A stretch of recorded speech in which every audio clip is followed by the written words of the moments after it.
Good afternoon, everyone, and welcome to our next episode of the Dev2Dev series. This one is going to be about SAP AppGyver. My name is Maarten Peters, and I've been at Flexso Digital for 3 years now as a developer, mainly focusing on the business technology platform and on the UI5 framework. And I've been one of the frontrunners or leads of the fast track low-code, no-code within Flexo Digital. So I'm very excited to show you guys one of the newer features of SAP, the SAP AppGyver. Joining me today is Jelle de Stop. Good afternoon, Jelle. I'm Jelle. I also am a developer at Flexo for 1 year about now. I did my internship about low-code, no-code. I'm happy to already be one of the frontrunners about low-code at Flexo. And I'm looking forward to share all my knowledge today with you. Perfect. First up, as I mentioned, this is part of a Dev2Dev series. So we have done some other sessions about SAP Event Mesh. We did one with Fiori Elements. We also talked about 6 years of S4HANA conversions. And then we have built an SAP Cloud Application Programming model from scratch with some of our colleagues. Feel free to check them out. They're very interesting, and they're done by some very bright people. I must mention that in this meeting, everyone will be muted. But if you have any questions, remarks, or feedback, please refer to the chat. We will be happy to answer some questions at the end of this session. And this session will be recorded. So what's on the menu today? We first are going to take a look at the SAP Low-Code, No-Code environment, after which we will dive right into the SAP AppGyver application or tool. Then we will talk about the Flexso Heartbeat application that we created, after which Jelle will give a live demo to show you how it's done, how to use it, and how easy it is to use. And after that, we'll wrap it up, summarize what we've seen, and show you what we're excited for and what's in the future. And of course, we'll have some 5 minutes, around 5 minutes to answer some questions at the end. So first up, low-code, no-code. In the developing world at the moment, in the IT world, when we're creating applications, a lot of the times user experience, user interface, and customer experience, for instance, are all mentioned quite often, but sometimes developer experience is being forgotten. What is this? Is for us, it's suiting the correct tool to the developer. Not every developer has programming language skills or certain data integration skills. So, and now with the new IT world, there are other developers coming into the picture, which are the business developers, mainly citizen developers and business developers. These are persons that do not necessarily have the skills to be programming application, but they have an interest to program it or the opportunity to do it, and they want to step into the world. And therefore, there's now a distinction between coding, low code, and no code. The word says itself, coding is the default way of programming applications. Low code, there's some tools available right now where you can create guided applications, so you're being guided into a more configuration kind of developing. And there's the no-code, which you will see later, is like SAP AppGyver, where you don't have to code at all. It is possible, though, I have to mention. When you want, you can add some custom logic to the application in a JavaScript file. But this we have created multiple applications already, and we have never wrote a single line of code up until now. So what does SAP have in store? In the business technology platform, let's start with the business application studio. This is actually the new web IDE that we used before to create the normal coding applications. But there's also some new features to create what I said, the guided or the more configuration kind of applications, like you can use Fiori Elements or the cloud application programming model to quickly start and accelerate your application creation. And this is an easy switch between the pro coding and the no coding. So a skilled developer can still use the business application studio, but can then accelerate or speed up his development using the low code perspective. Next to that, we have SAP AppGyver, which is actual no code, as I mentioned before. And this is a tool with a drag and drop style to create multi-channel applications very fast and very efficiently. Also, one of the strong features of AppGyver is integrating the external APIs and the data. This is a very easy integration done by a quick configuration of minutes. And next to that, I have to mention it because it's still low-code, no-code, but it's not really application development. It's more of a process automation. The definition is in the title. This is to automate processes, mostly tedious or repetitive processes. And the process automation, the new product, combines the workflow and the IRPA, robotic process automation.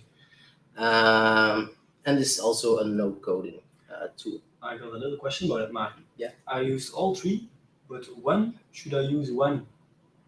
Which should you use when? It's fairly easy to say. First, you can make a distinction between is it a process automation or is it an application development. So if you of course need to automate some process, you can use the SAP process automation tool. Then we can go to the application development, and then it's kind of the question: are you skilled to use programming language? Because then I would immediately refer you to the Business Application Studio. Okay. What is the time frame of the project? What is the complexity of the project? Because if it's not really a complex application and it's more of a display, work list, data display kind of application, AppGyver would be very fast in that. You'd have an app in a day, for example. But if it's more complex or you're just more familiar with the coding, I would recommend the Business Application Studio. Okay. Thank you very much. Yeah. So SAP AppGyver, what is it? We like to think of AppGyver as a Swiss knife tool or application because it's easy to use, it's very flexible in how to use it, and it has these standard components like Swiss knife, which are always useful and you will be needing a lot of the times. It's a drag and drop kind of style of development. So both the UI and the logic can just be drag and dropped into your user interface to start creating your application.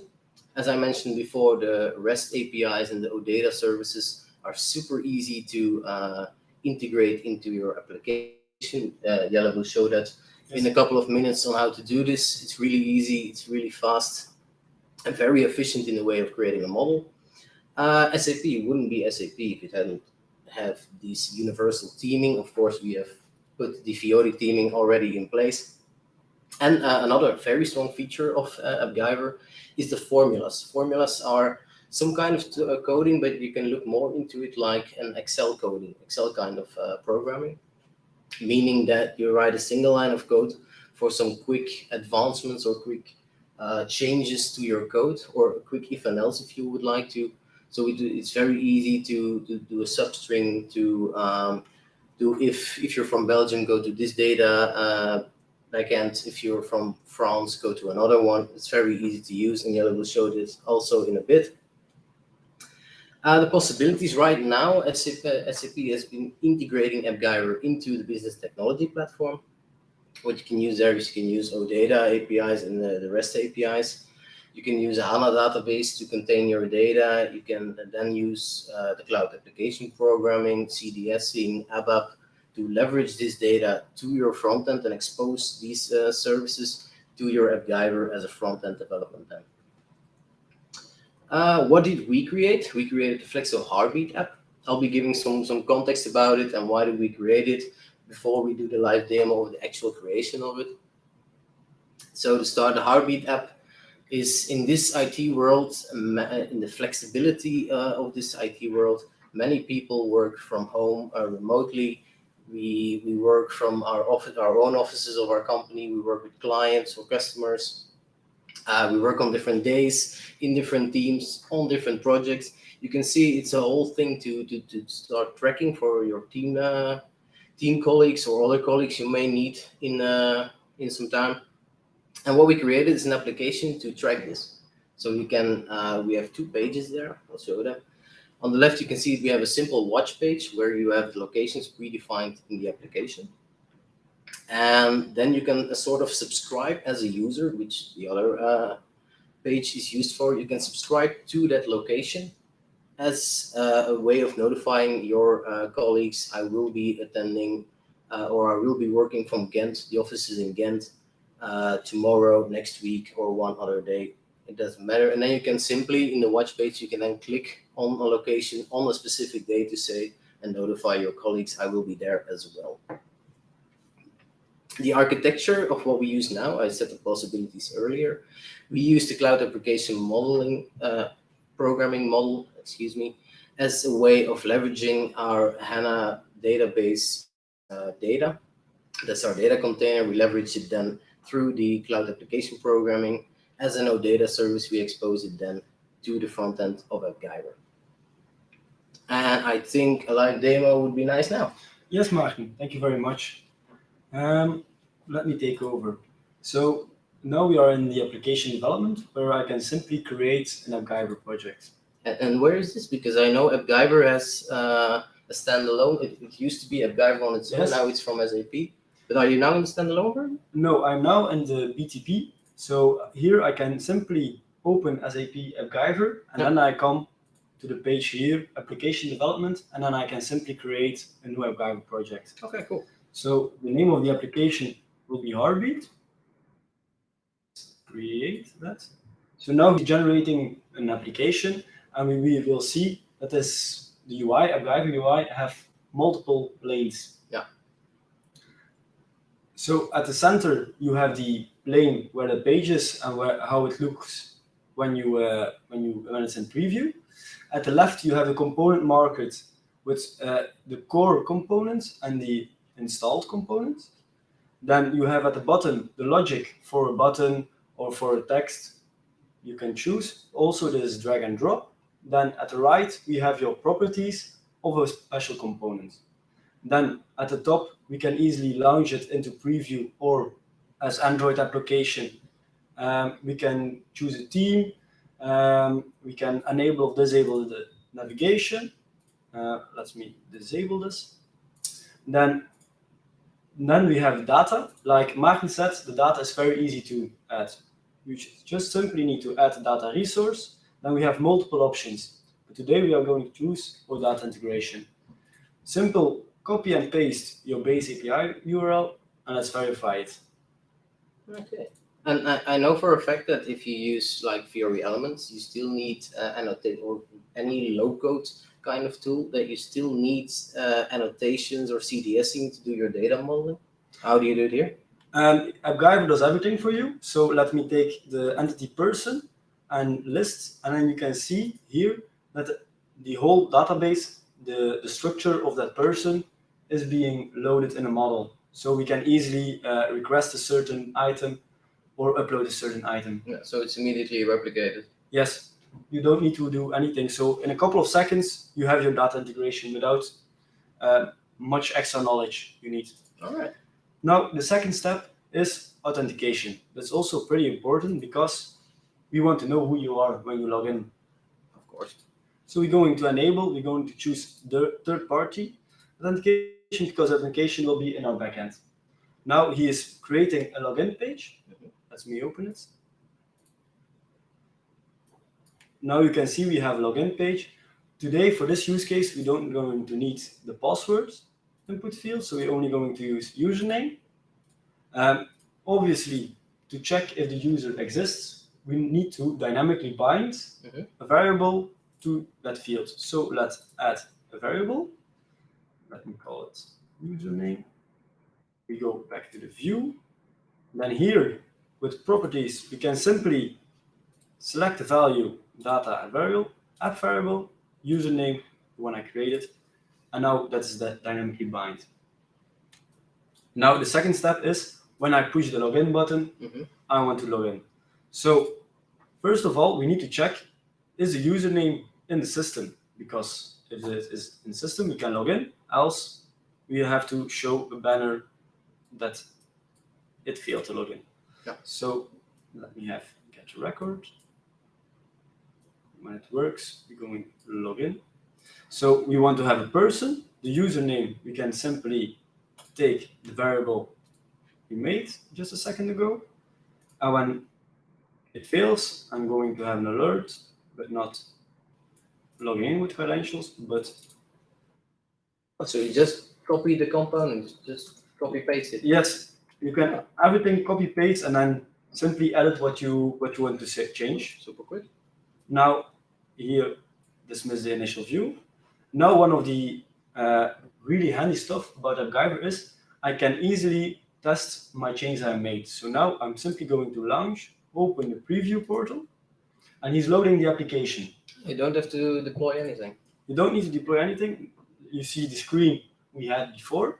Username. Let me first use a wrong username and see what happens. Okay, failed to log in. Apply. Now let's use my real one and hope it works. Logging in with credentials. Perfect. Push OK. And now we are at the overview. Yeah. Now let's modify it that it looks a little bit better than this. So I'm going back here to the page. Then the headline I'm going to choose for the name of the application. I'm going to put it into the center. This will be deleted. And now I'm going to add two buttons, one to go to the watch page and one to the plan page. Okay. So here, watch. Little typo. And then here I'm going to have a plan. And like Maarten said, the theming of Fiori is standard. So here I can simply go style, secondary button. And now you can see it's immediately much more Fiori-wise than before. So let's save this. All right. Now, because it's of time purposes and in demo, I already created the watch page. So let me pull it in from the component market. So here, if I click the component market, we have a lot of component types. I need the watch page, so I will go to page. He's searching all the pages on the marketplace. Then here I have my page. I can see it's my name. So now let's install it. So is this something default in AppGyver, or did you create it yourself? And then how did you upload it then? It's very easy. You open here all your different pages you have open, and you can simply go on these little dots and say publish in the marketplace. It's not only possible for pages, but like for any component you have made here in AppGyver, you can publish it to the marketplace and install it. That's so it's great reusability. Yes. Now this watch page uses one variable, and that's the variable of the date and time you want to see, of course. Yeah. So let me create that for a second. Date watch. This is a date time. All right. Now let me save this.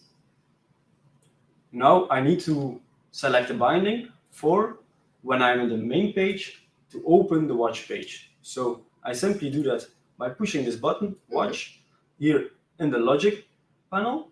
Yeah. I go to the top, and here do you have an open page. So we connect this. When the component is tapped, we're going obviously not to open this page again, but we want to open the watch page. Let's save. Let's save. And once that's done, we can simply try the preview again. So I'm going to log in again. Logging in with credentials. So now you have the overview. That's all looking a little bit better. So now I'm clicking the watch, and you can see today nobody's here, but we are here. So not subscribed yet. Not subscribed yet. Tomorrow I'm already in Ghent. So let me change that, because tomorrow I want to work in Contig. Okay, me too. So let me add the plan page so we can do that. So here I'm opening the pages, add a new page, and I'm just simply going to name this plan. Yeah, and this one is to, as a user, create your plans in the future of I will be there, I will be there. Yes, this. So let me also center it that it's okay. Now, when we want to send it to backend, we need two things: the location where you will be, and the date when you will be there. Of course. So we will need two variables and two input fields. So let me first add the variables. Location. This is a text. Then the date plan. This is again a date time. All right, then the view. Now I'm going to drag and drop a core component that's always available. What is a core component? The difference, we have core components and installs. So when you go to component market, you can install different of components, but you have always the core components like a button, like a text field, but the ones in the component market are a little bit bigger or a little bit different sometimes. Okay, so more like custom components that are being uploaded and you can reuse it. Yes, like the page we used, it's also installed. Okay. So now let's configure this drop-down label. This is the location. Then for the people who saw it, we had two offices. So we had Ghent, let me add that one. Again, typo. No problem. And then copy paste it so I don't type it wrong again. Yes. All right, then save. Now, obviously, we want to bind this to the variable we made earlier. So select the value. You can simply the variable app variable, and then we have location. This is text. Let's save it. Now we have already the date field installed because of the previous page. We use that. So again, let's have the label changed to date. And it was used in your watch page. Yes. And because if you imported it, it's immediately installed. Importing all the necessary components. All right. So now for the minimum date, we obviously don't want to have it in the past. So we are going to use a formula here to define the date of today. So we're going to click formula. And then you can simply, so I want the date of today. So I just start typing now. And then you see, oh, we have a function now. And then the result will be today. This is correct. So let me save that. Save. And then obviously, once the value is chosen, we want to connect it with the variable we made earlier. Yeah. So the date plan. Let's save that. And then obviously we want a button to push it to the backend system, because else this was all for nothing. So let me change the layout also again. Maybe a green button and fit the content, and maybe put it on the right. Yes. And now obviously instead of button, I'm going to say plan again. And I'm going to add the logic to create this. You can simply drag and drop here, create a record. And then you can define of which entity and what the variables needs to be of that entity. So obviously we don't want to create a person, but we want to create a meeting. Then the username is obviously the name of the person who is logged in. So select username. Then the location is the one selected from the drop-down menu. So app variable, location. And then the date is today, the date that you filled in, but it's a date and not a date time. So we are going to use formula again to make from the date time a date. Now, this is a text, so maybe we can look at here. We have all the different kind of functions. Let me select text. Is there anything where there is a substring? Here it's on the bottom, Here we have a substring. We have a lot of explanation of what it does with a little of examples with. So let me double tap it, and it's already here. Now I'm going to choose the variable we are going to use, the plan, and then we're going to start at the beginning, of course, and then 10 spaces further, and now we can see that the example result is the one you want to have. So everything in this formula UI, you can access every variable, every data, and you can even see all the functions that you can use. Yes, and he gives you a result that would be possible for the formula. So this is very easy, very handy, and already very good documented. Yeah, indeed. So let me save that. Now save this one. And now if this works, we want to go again to the overview page, and else we want to have an alert saying it didn't work. Yeah, no. Okay. So let me here alert. So drag and drop it. And now we want to have text failed. Oh, failed. It's okay. Failed. Sure. Let me save that.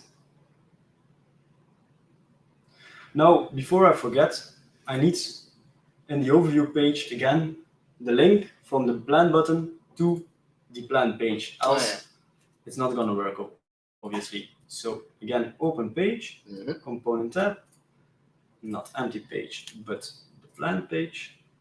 Let's save. Save. The application is saved.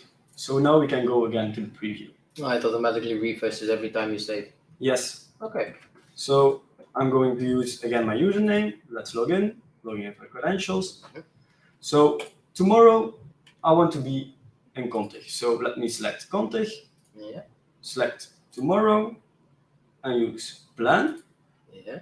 So we went back to the overview page. So we guess it worked. But let's check. Did it? Let's check if it worked. You go to watch. Let's go to tomorrow. And you can see I am Contig.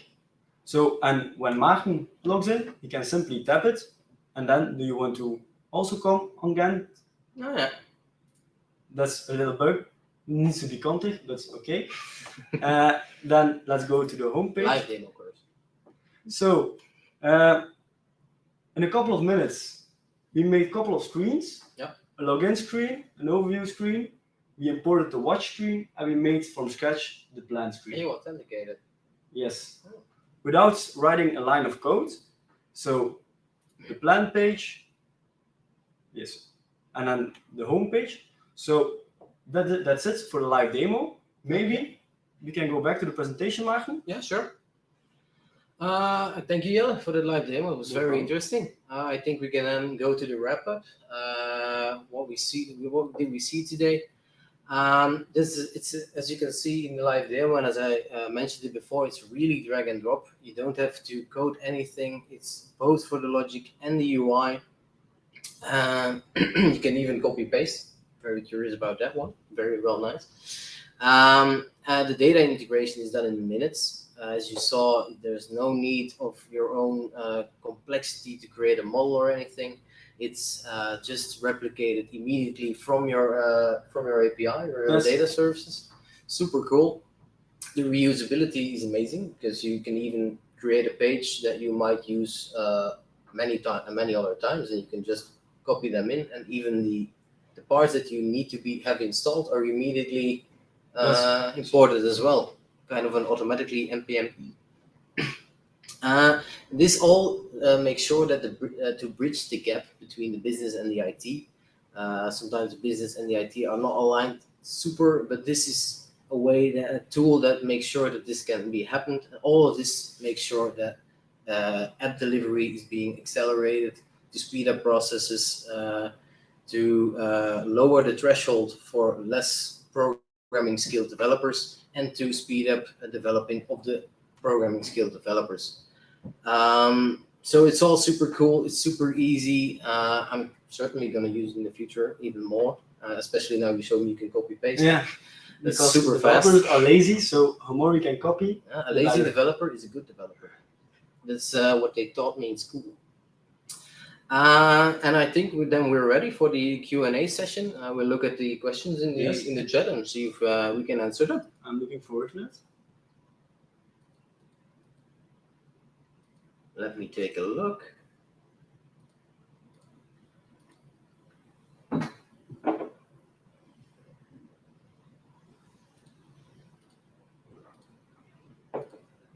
Are the components in the marketplace accessible for everyone or just in your own environment? For the moment, it's accessible for everybody. So it's a really open source thing. So everybody can help everybody out, and you can use code from everybody that you want to. Okay, so it's all public. Yes. Okay. Can you also add a hotspot or a button that will open another standard Fiori app? Some sort of navigation to another application? Yes, that's all possible. You can can open another web browser, you can open an application. So AppGyver is really using everything. So you would just be configuring the URL and you will be navigated to it. Yes. There you go. Can you also create apps which work in offline mode? Is this then mediated via BTP? Offline mode, I'm not quite sure actually if it's possible, but I think so because we have on-device storage available. Yes. And then we can maybe create it so that if this device goes into online mode, it will be sent to a backend. I think it's certainly possible. Can we rework a basic AppGyver app in the Cloud Application Studio to add custom code to it? This is actually not necessary because in AppGyver you can add custom code to the logic. So if you saw at the bottom of the AppGyver tool UI, there was the logic panel. Yeah, thank you. And there you can add JavaScript files or JavaScript code to any event or definition that you may want. Is Mendix still in this SAP ecosystem, or does AppGyver replace Mendix as the Low-Code tool of SAP?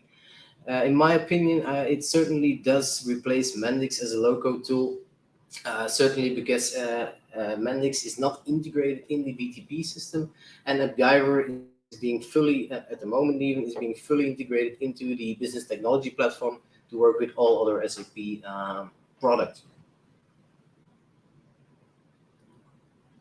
Is it possible to have dynamic interactivity on the form, filtering values depending on values entered on the form, hiding elements? This is certainly true. Yes. That's, I think, in the data binding. Yeah, in the data binding, you can have a list and a search box, and you can start typing, and the list goes smaller to have the persons that you are starting to type. If I start to type MA, then Maarten will be quite on top. Yeah. You can also change the visibility. So if you push a button, that a certain container or element or component disappears for that you can't see it anymore. And if you push another button, it appears again. Yeah. Okay. Is there a roadmap for AppGyver? Yeah, it's certainly available. The roadmap for AppGyver, I think there's two phases still already defined, which is Q3 or 2 and 3 or 3 and 4. I'm not quite sure. I think it's 2 and 3. With some very excited added features to it. I think we can leave the link somewhere after this session. Yes, sure.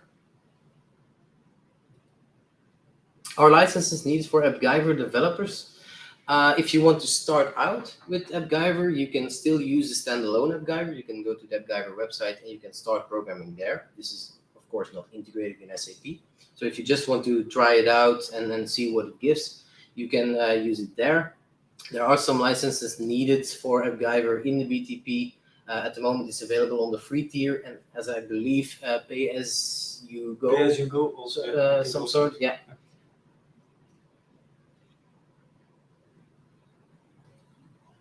Could I combine this with custom code if I wanted to? Like I mentioned before, the custom code can be implemented in the code panel, in the logic panel, as JavaScript, yeah. So you can do pretty much anything. Yeah, indeed.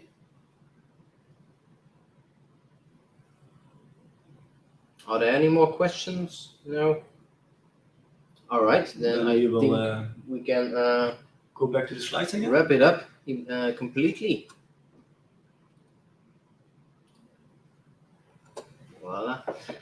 What I should mention still, I'm very excited for it myself, is coming soon is our Flexso Developer Day at June 9th. This is an activity where all kinds and sorts of developers will come together to share knowledge, to share experiences, to discuss certain topics, anything you want. And it's a very fun day. Hopefully it will be a bright day. It's June 9th, so I think it will be. Very welcome to come there and to join in this amazing activity, amazing event. And then the only thing that I can do is to thank you to listen to us, to join us in this session. I hope you learned a lot and that Yeah, Jelle showed you everything that you wanted to see. And that you will try it out for yourself. That would be super. Certainly. Okay, thank you. Thank you very much. Have a nice evening. Have a nice day. Have a nice day. Still doing it. Still do.